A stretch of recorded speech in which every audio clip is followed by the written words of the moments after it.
Manav Yem'den merhabalar. Bu akşam Ekrem Bey ve Selma İnce Hanım'ın çiftliğine konuk olduk. Burası Çanakkale'ye bağlı Sarıcıeli köyü. Selma ablamızla beraberiz. Bu çiftliğin güzel artı yönleri var.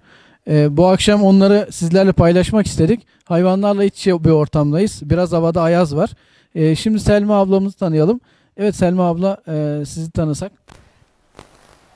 Selma İnce. Selma İnce. Kaç seneden beri Manav Yem'le çalışıyoruz abla? 3 yıldan beri Manav Yem'le çalışmaktayız. Tamam, 3 yıldan Memnunuz. Evet. Şimdi abla burada baktığımız kadarıyla yem karma vagonunuz var. Hem kullandığınız yem Ekol 21 yemi, süt 21 yemi olarak, hem de kullandığınız kaba yemler olarak işte yonca, saman, yulaf, kuru otu, melas, aynı zamanda sizin kendi üretmiş olduğunuz mısır, Evet, evet. buğday şeklinde. Evet, sılajımız da var. Mısır sılajınız da var. Onları kullanıyorsunuz. Yani hem altyapı olarak kaba yemleriniz zengin, hem de kullanmış olduğunuz ezmeler, iyi bir ezme kısmınız var. Ekol 21 süt yemini de kullanmış oluyorsunuz. Burada 10 tane anaç hayvan var. 5 tane de düve var sanırım. Şimdi buradaki artılara geçmeden önce sizden bu 3 yıldan beri nasıl bir süt verimi yönünüz var? Memnun musunuz? Herhangi bir yemlerimize ilişkin bir şikayetiniz var mıdır? Artıları anlatır mısınız? Süper, yemler süper. Önceki yemlerden mesela yerken çok döktüğümü bırakıyorlardı. Bunda bırakma şansları yok. Hepsini yiyorlar. O ondan yiyor, o ondan yiyor daha. Evet. Aynen, yakında bağlı olduğundan o ondan yiyor, o da ondan yiyor. Öncekinde bırakma şeyi de vardı yani. Yani severek tüketiyorlar herhalde yemleri. Aynen, başka yem saat istemiyorlar, burunluyorlar, kaktırıyorlar. Doğrudur. Evet.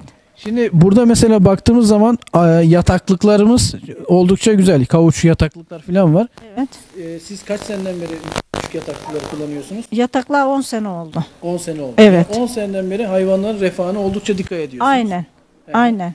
Çünkü yattıkları yer betona değil de kauçuk yatağa yattıkları zaman Bunlar yatakta yatıyorlar zaten. Giriyorlar, yatağa göre yatıyorlar. Kendini yere atan çok nadir.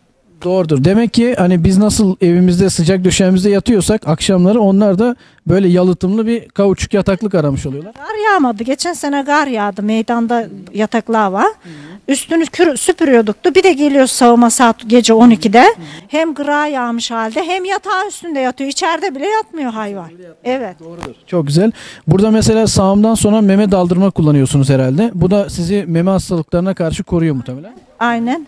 Mesela Hem pislenmiyor meme hem de koruyor yani film olduğu için. burada sanırım 3 defa sağım yapıyorsunuz günde. Bu da süt veriminizi oldukça iyi oranda etkiliyor. Aynen. Saat kaçta mesela takriben gün içerisinde sağım yapıyorsunuz? Akşam saat 4'te sağıyoruz. Gece saat 12'den başlayıp 1.30'a kadar sürüyor. Sabah da 8'den 8.30-9 arasında sağım bitiyor. Tabii günde 3 sefer sağım yapmak belki işçilik ya da fedakarlığı arttırmış oluyor ama bu karşılığında da Çok inekler 3 memeli kaldı yani 2 sağımda. şimdi dediğiniz gibi iyi bir besleme yapıyoruz. İşte güçlü bir yem kullanıyoruz, iyi bir kaba yem kullanmış oluyoruz. Ama ona göre de süt verimi yükseliyor. 2 defa sağım olduğu zaman memeler sıkışmış oluyor. Yani 3 defa sağım yaptığımız zaman hem memenin performansı artıyor hem de hastalıklardan karşı korunmuş oluyor. Doğru mu? Aynen 3 sağımı biz de yapalı 2 sene falan oluyor yapalı. Daha önceden 2 sağım yaptığımız müddetçe iner memesinde süt mü kalıyor? Farklı 12 saati de geçebiliyor bazen işimiz çıktığı zaman. O zaman aşırı derecede bir ateşlenme bir şey yapıyor. Düvelerde de 16 külüye hiç geçmedikti yani. Mikrofonu değiştirmek zorunda kaldık çünkü arka tepede Çanakkale'ye yayın yapan radyo frekans antenleri varmış. Parazit yaptığı için buna geçmiş olduk. Aynen. Selma ablamızla sohbetimiz devam ediyor.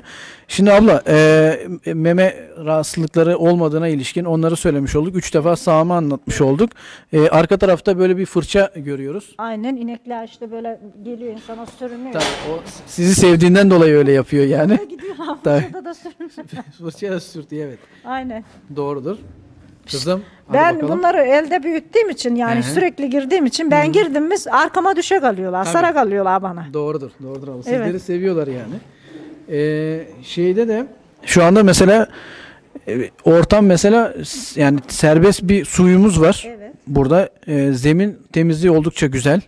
Bunların hepsi refah seviyesini etkiliyor. Süt verimini ve şeyi de etkilemiş oluyor. Hayvanların yaşam kalitesini. Bir de sanırım 9 defa yavru alınan inek de burada gördük. Aynen. o arka tarafta. Demek ki yem 3 yıldan beri çalışıyoruz belki ama doğal yem olduğu için 9. buzayı da sizlere verebildi yani. evet. Bir de senede bir yavru alabiliyor Bir musunuz? problem çıkarmadı inek. Maşallah. Senede her sene bir yavru alıyorduk Kızım, inekten. yapma. Aman Döverim seni bak. doğrudur. Senede bir yavru da alabiliyoruz Evet, yani. Tamam evet. doğrudur.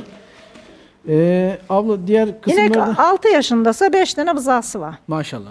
Hiç Ha, bak. vakit kaybı falan da olmamış İşte. oluyor. Aynen. Bir de kaya tuzunu da serbest veriyorsunuz sanırım. Burada onu da görmüş olduk. Yemliklerin içinde de var. Astık da urlara bağladık da. Urlardan da yiyorlar. Alıyorlar yani. Tuz ihtiyacını alıyorlar. Yani yapılabilecek her şeyi neredeyse yapmışsınız. Bunun karşılığında hayvanlar size vermiş oluyorlar. Geçim şeyimiz sürekli hayvanlar üstünde. Başka bir yerden gelir rahatımız yok yani. Doğrudur. İşte siz baktıkça hayvanlara değer verdikçe onlar da size olabildiğince fedakarca Aynen. Bir verim de hiç dışarıdan almıyoruz yani. Hep kendimiz üretiyoruz. Dişisini bırakıyoruz. Erkeğini besleyip satıyoruz. Dişisini inek olarak kullanıyoruz. Böyle dışarıdan hayvan almıyoruz. Sevcan gidiyor. Doğrudur. Böyle. Evet abla.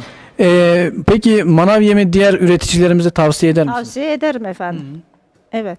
Tavsiye Yani ederim. kullanmalarını önerirsiniz herhalde. Aynen, bir önceki yemler aldığımız yemlerin içinde böyle yarısı kepekli kül geliyordu. Bu manav yemde öyle bir şey yok yani.